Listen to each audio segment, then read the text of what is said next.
Welcome to Oof Trends. And again, nandito kami ngayon to, as we promised, we're gonna do your Q&A. And so, we'll be filming our Q&A portion today. Yes, ito yung aming first ever Q&A. And sana nagustuhan ninyo ang aming bagong lighting setup. Oh, DIY ni Jet yan. Oo, DIY lahat to. Sana. So, ito yung phone. Mag-start tayo in answering si Sis Angelica Magpayo question. Sino po ang nakakapag-inspire sa inyo na gumawa ng YouTube channel? At sino po ang inspiration nyo sa paggawa ng video? Very good question. Okay.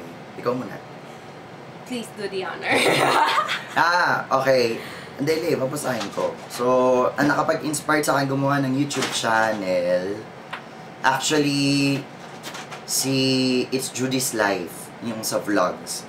Pero kasi prior to that, dahil nagme-makeup si Nina, nanonood kami ng mga beauty videos.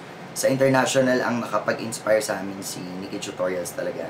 Ako si Desi Perkins. So, nung nakita ko na, ay, pwede pala ganyan. Tapos, pwede palang YouTube, ganyan. Then, sa inspiration namin yon kami lang, tatlo. At saka, syempre, pag nakakapanood kami ng mga ibang mga vloggers, like family vlogs, na-inspire din kami kasi sila nagkakaroon nga ng time. Huwag mong pansinin. May natumba kasing bata. Anyway. Yun nga. So, Sis Angelica, ano na? The inspiration is our family, our humble family. Yan. So, tanong ni Miss Filipina 2010, saan nag-work si Nina at ano na ang work niya? We love you guys. Kailan kayo daily vlog? Para makapag 5K agad kayo. Sister Rhett, nag-work ako sa Araneta Center, Cubao, Quezon City. Receptionist ako doon nung owner, si Mr. Araneta, and his wife na si Mrs. Araneta, of course. Si Mrs. Araneta is si Mrs. Stella Marquez Araneta, yung sa Binibining Pilipinas Charity. So, sila yung boss ko. And then, yung kapatid ni Mr. Araneta na si Mrs. Rojas. Mrs. Rojas is an Araneta as well, pero napangasawa niya is Rojas. Kaya, i-link ko yung yung family tree nila dito. Kaya, yon sila yung boss ko, silang tatlo. Yung mga boss ko is na sila? 83, si Mr. Rojas, si Mr. Araneta, then Mrs. Rojas is, Mrs. Rojas is 83, and then Mr. Rojas is 81. Then si Ma'am Stella, I don't know kung how old. Pero, sobrang bait nila, and very lucky ako na doon ako nakapag-work. And kailan daw tayo magde-daily vlog? Actually, we are trying, guys. Kung napapansin nyo, every week, almost like twice a week kami kung saswertein, tatlo, pero hindi namin ata kakayanin like yung everyday. Like yung everyday, hindi talaga namin kakayanin dahil sobrang hectic din. Siyempre, may work kami pareho sa umaga, sa gabi. Pero, pag uwi ko, usually ako na nag-e-edit ako sa umaga, sa gabi. Madaling araw pala. So, yun. So, we will try our best. We will try our best. Yeah. Tapos, next question. Wait. Kasi lagi kami nanonood sa inyo. Shoutout naman sa amin from USA. Ay! Si Miss Filipina! 2010. 2016 Hi sa inyo. na girl. Oo nga. Dapat 20 Miss Filipina. My God, from USA. Hi! Friends so from much. USA. Padalhan nyo kami ng box. Charot. Box na. Balikbayan box.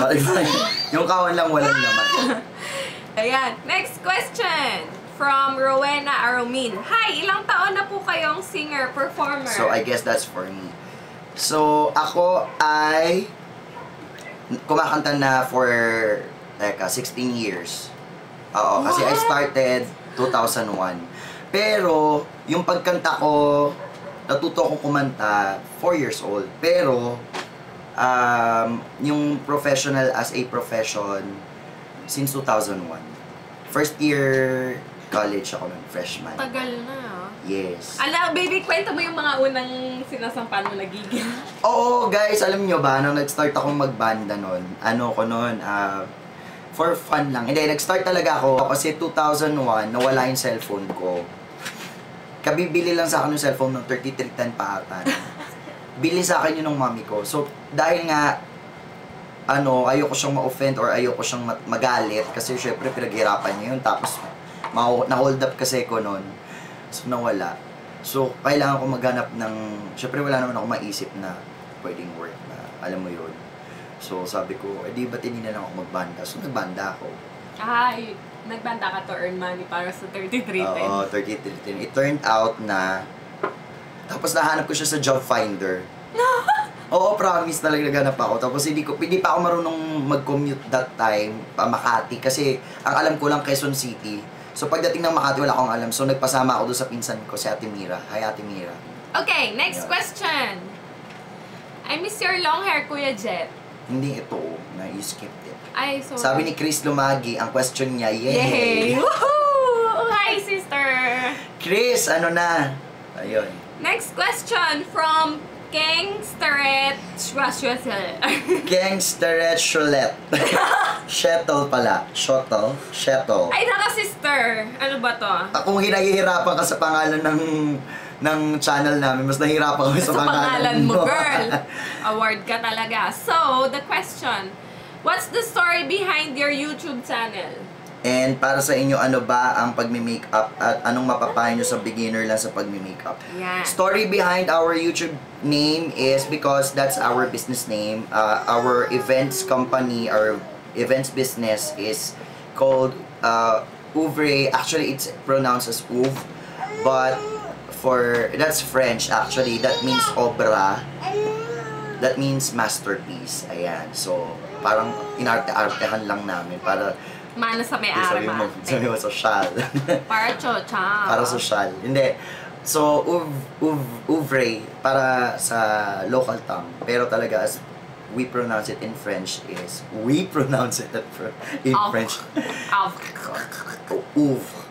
Pero, ayan. Tapos, yun nga, so, Ouvre Events and Production Management yung... So, that's our business. Kaya, nung we started our YouTube channel, doon na kinuha ni Jet yung pangalan para... Ouvre Trends. Para for branding. For branding, for PR. Yun.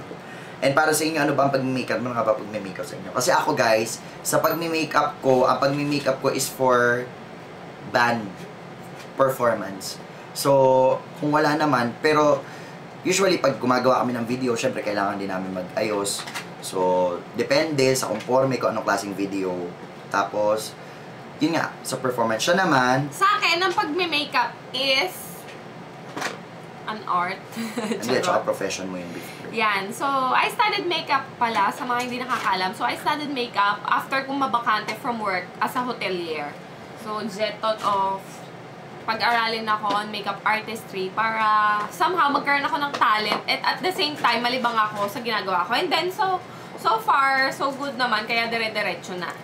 So, yun. Anong mapapayo sa mga beginners sa pag-makeup? Explore at saka huwag kayong gagaya sa akin na huwag kayong gagaya sa akin Umiyak yan, promise, nung nag-aral yan kasi hindi siya marunong magkilay. Oo, huwag kayong Graduation. okay lang yan, ma-disappoint, ma-frustrate, pero yung mga bagay na yan, yun yung magpapaganda ng inyong obra, ng inyong art. So, huwag kayong basta-basta frustrate. It's okay to be frustrated, pero yun yung mga bagay na hindi nyo napapansin, yun yung nagbo-boost ng confidence nyo and yung interest nyo on doing your passion. Yes. Tapos, Carlene, I miss your long hair, Kuya Jet. It's me, my cute. Bro, mas gwapo kapag ganyan ang hair mo. Totoo ba? Yeah! Saika Nikki. Oy, si Saika! Saika, hi ate! Gang! Gang, kumusta gang? Excited for a new segment. Miss ko na si Nina. I personally met her sa Beauty Bound Asia. Oo. You have a gorgeous wife. Congrats po. For my question, how do you manage your busy schedule? You're a performer, wedding coordinator, and YouTuber. Amazing. Keep it up. God bless you and your whole family. Thank you, gang. Actually, wala akong schedule like yung dapat by 9 tapos na ako, by 10 tapos na ako, ganun, hindi, wala. Pero, hanggat na-enjoy ko siya, I will find a way to put it on my schedule. Ganun lang. Tsaka, pag gabi, kasi gabi nga gig ko, usually ang ginagawa ko, all day out ako, mapapansin niyo sa mga YouTube videos ko, minsan after gig, diretso ako ng wedding. After wedding, diretso ulit ako ng gig. Oo, may mga time yan na ganun. 2 days akong walang tulog. Wala siyang tulog. Kasi after ng gig niya, dumiretso na kami sa kasal. And then, gabi na natapos yung wedding, diretso naman siya sa gig. Kaya tawag sa kanya ng mga friends niya, Kuratsa. Tawag sa akin, Kuratsa. Kasi wala akong tulog talaga. Pero, and hindi na sila na-surprise doon. Sanay na sila. Very sanay na sila dyan. Tsaka sa YouTube, yun nga, nakakapag-edit naman ako pag madaling araw, then upload kagad. Naka-schedule or minsan pag excited ako sa video at ganado ako, upload kagad.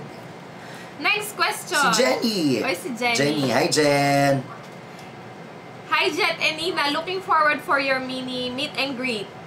Pupunta talaga ako dyan. Ask ko lang po kung sinong unang nagka-idea sa inyo na gumawa ng YouTube channel. And to Ate Ninya, what favorite niyang local brands of makeup?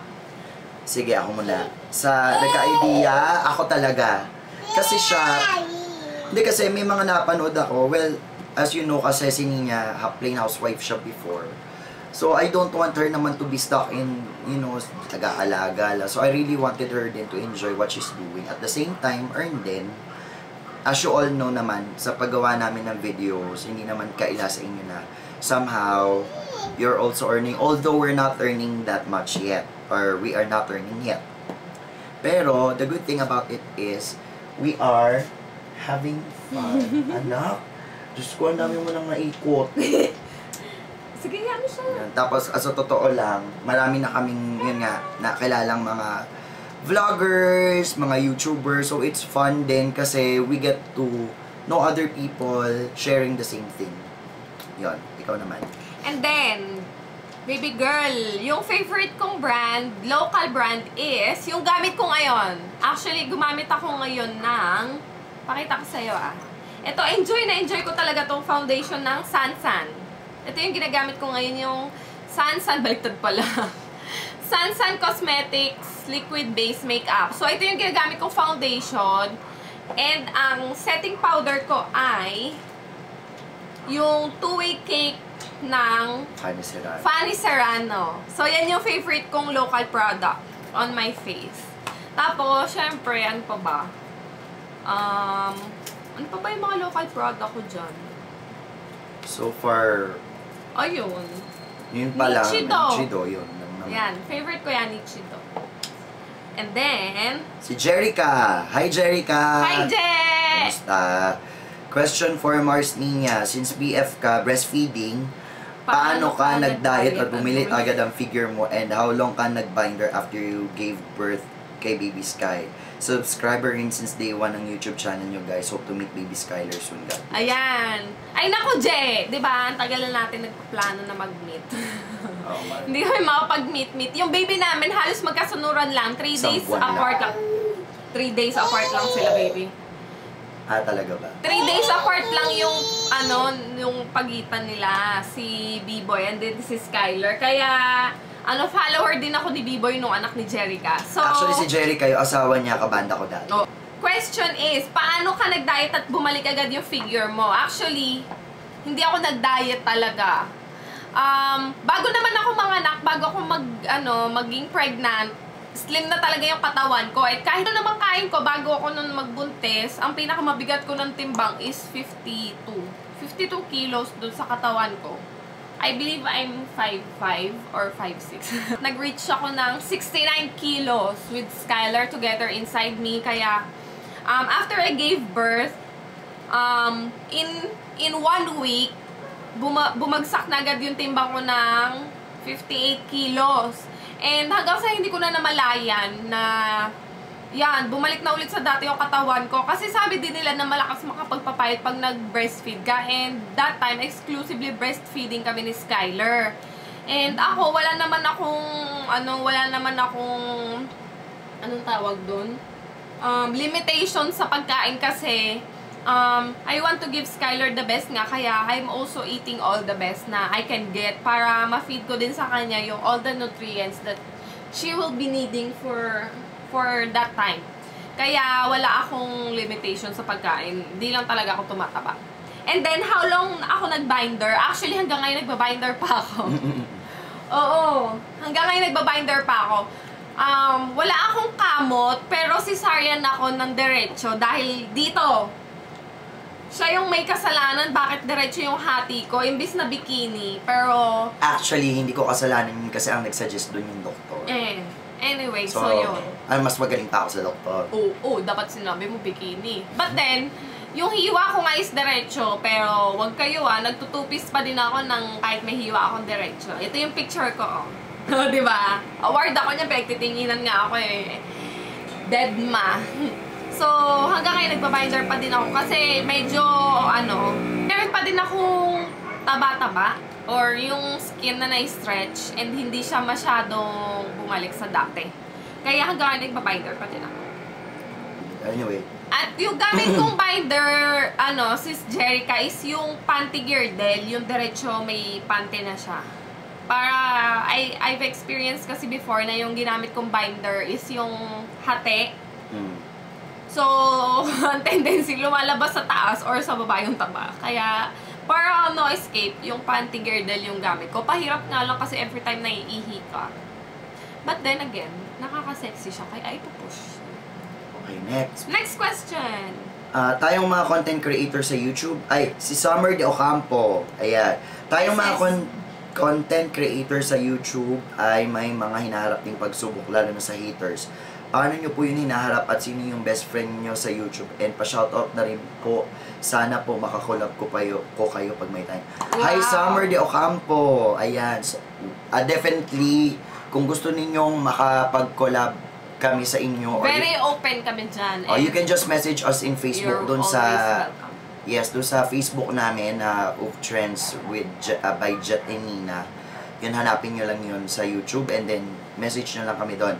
By the way, doon sa unang question mo sa mga haters, actually, hindi naman namin talaga maiiwasan yun na may mga... Pero so far, wala pa kaming nagiging bonggang hater na nag-comment ng... Sobrang hate talaga. Sobrang hate. Pero meron talagang consistent na... Disliker kami. Like, kaka-upload mo lang, wala pang 1 minute may dislike. Oo, lahat ng video namin may dislike na... 2 or 1 dislike. Pero madalas 1 siya. Parang automatic yun every upload. Sa disliker namin, maraming salamat din sa pag-dislike mo. Kasi dahil dyan, nabupost kaming mas gumawa pa ng mas maraming video and mas i-upgrade and i-improve yung quality ng aming content. At saka, wait, guys, wag kayong, yung mga YouTube creators na mga friends namin, gaya mo, Summer, dislikes and likes are actually, rin yun, advantage yun sa iyo or sa atin. Kasi, the more dislikes or the more likes that you have, lumilitaw siya sa feeds, nagiging rin siya, yung algorithm ng YouTube, lumilitaw din siya sa gilid. Diba sa YouTube, pag may video ka pinapanood, may mga nasa gilid ng mga recommended videos, tumataas din yung viewership namin. So, either you like it or not, either you like us or not, advantage yun para sa amin. Yun nga lang, syempre, pag dislike, kumbaga, good or bad, it's a publicity pa rin. Parang ganun din siya. So, tinitake lang namin yun. As is. And in a positive way. Then, doon sa sino ang best friend, actually, wala kaming best friend. Pero marami kaming friends.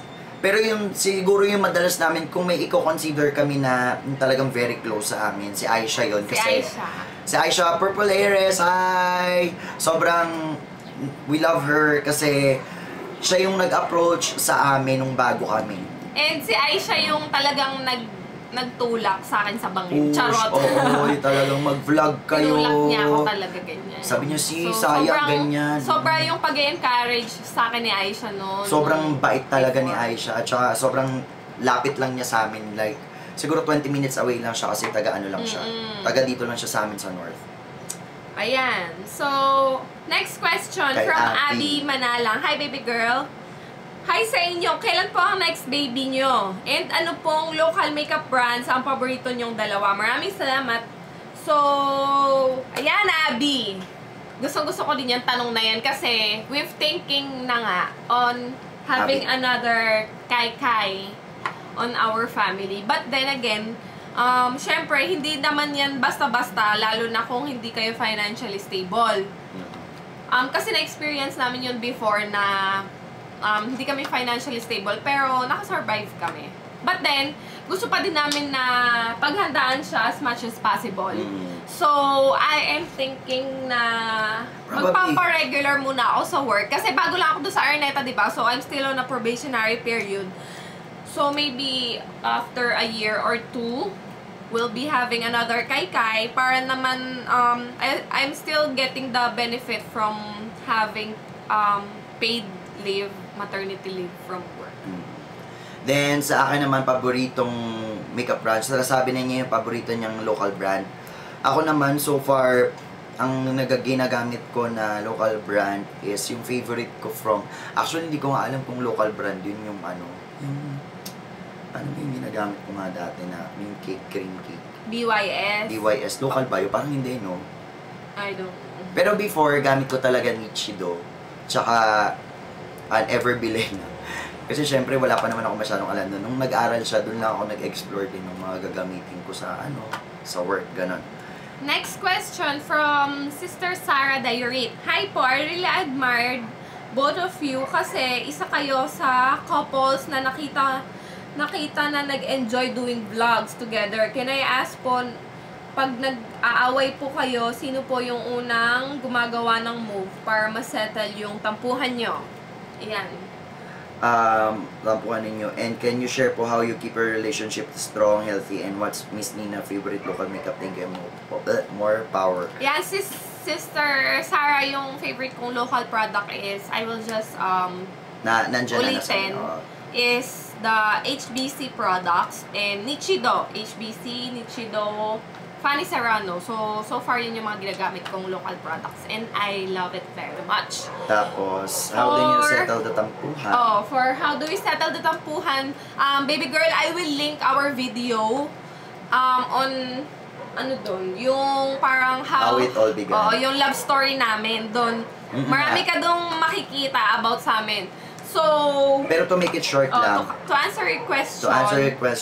Tampuhan, wala masyado. Parehas kami. Minsan siya, minsan ako.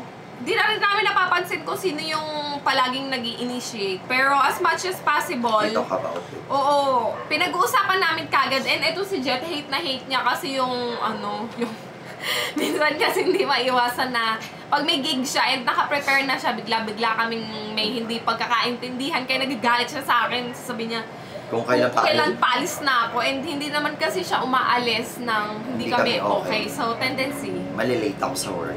He'll be late. Tapos, and how to keep your relationship strong?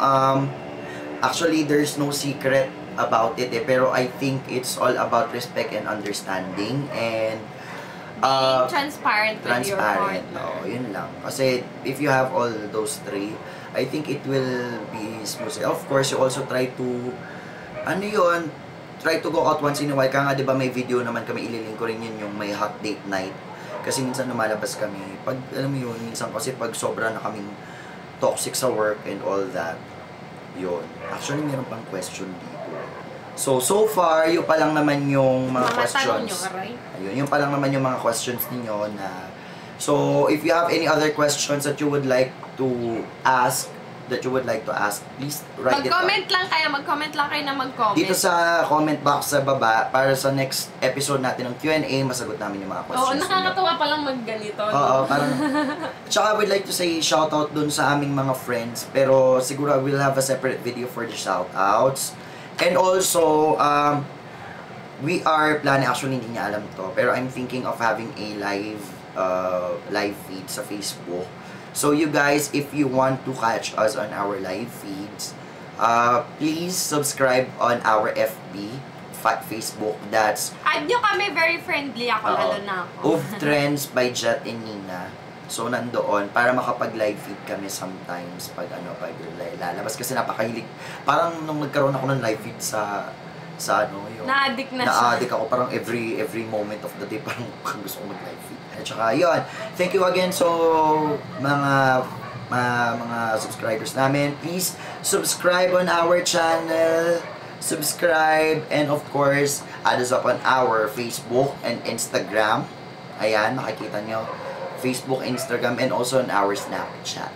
Okay? Maraming salamat sa panonood. And guys, magtanong pa kayong magtanong Kasi nakakatuwa yung ganito. Feeling namin na Nagkakaroon ng connection.